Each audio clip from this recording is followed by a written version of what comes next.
Hello everybody and welcome back to another video. Today I'm watching why didn't Korea restore its monarchy after World War II. I do have to start off by saying that I don't know much about Korean history, especially pre-World War II. I don't know anything about their monarchy, so I'm going into this pretty much completely blind. Keep that in mind. Before its annexation by Japan, Korea had been ruled by the same royal family for just over 500 years. In 1910, when Korea ceased to exist as an independent state, its royal family That's a hell of a long went with time. it. Yet, when Japan's empire fell and Korea became a free country again, why didn't it restore the royal family? Why did Korea opt to become a republic? So, in the late 19th century, after Japan defeated China in the First Sino-Japanese War, China lost its stranglehold over Korea. Sensing an opportunity to safeguard Korean independence, Emperor Gojong declared the creation of the Korean Empire, named as such because it was not an empire. This upset the Japanese, but Gojong was confident that they wouldn't do anything because Russia stood as a counter to balance them in the region. That was until Japan defeated them in 1905, after which Korea became a Japanese puppet state. The Koreans weren't exactly happy about this, but the rest of the world ignored their plight because upsetting Japan over something as globally insignificant as Korea wasn't worth it. That's also true. Led to the Japanese government forcing out the emperor and replacing him with his son, Sunjong. This new emperor was much better behaved, and he handed over most of the government's competencies to Japan. In 1910, the Japanese formalised the arrangement with the annexation of Korea, and with that there was no need for a royal family there. Sunjong died without heirs in 1926, and Japan would rule over Korea until its own defeat in 1945. When that happened, Soviet forces had advanced to here.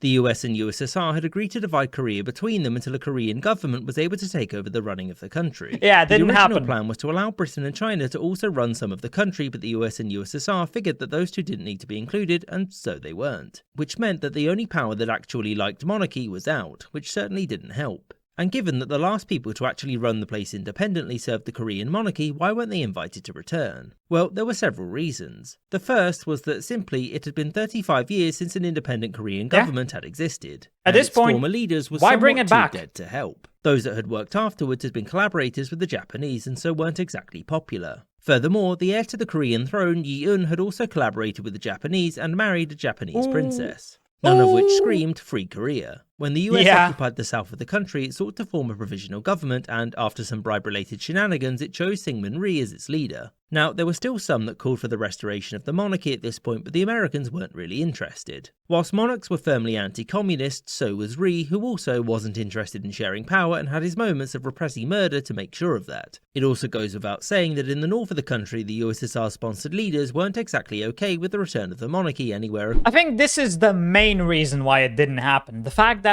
two different countries controlled half of the country each, and both of them wanted to install their own puppets. And so therefore they could not agree on which one should rule the whole thing, and that's why it's still split. Across the peninsula. When the Korean War began in 1950, the monarchy ceased to matter in any way. And even after the fighting had stopped, Rhee banned members of the royal family from returning to the country. This was lifted in 1963, at which point the Koreas had been republics for so long that the idea of reviving a monarchy that very few even remembered wasn't a serious proposal.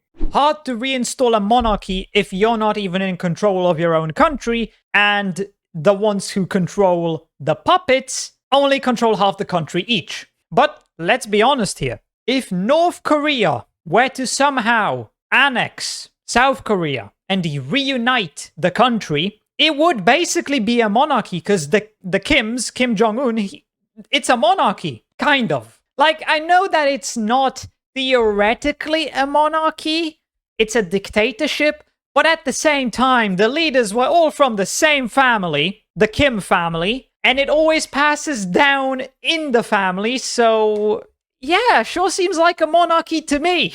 So it's not really a monarchy, but it pretty much is one. But yeah, anyway, I hope you enjoyed this video. If you did, please consider subscribing and leaving a like. If you want to see more reactions, check out this video right here. And with that, I hope I'll see you in the next video.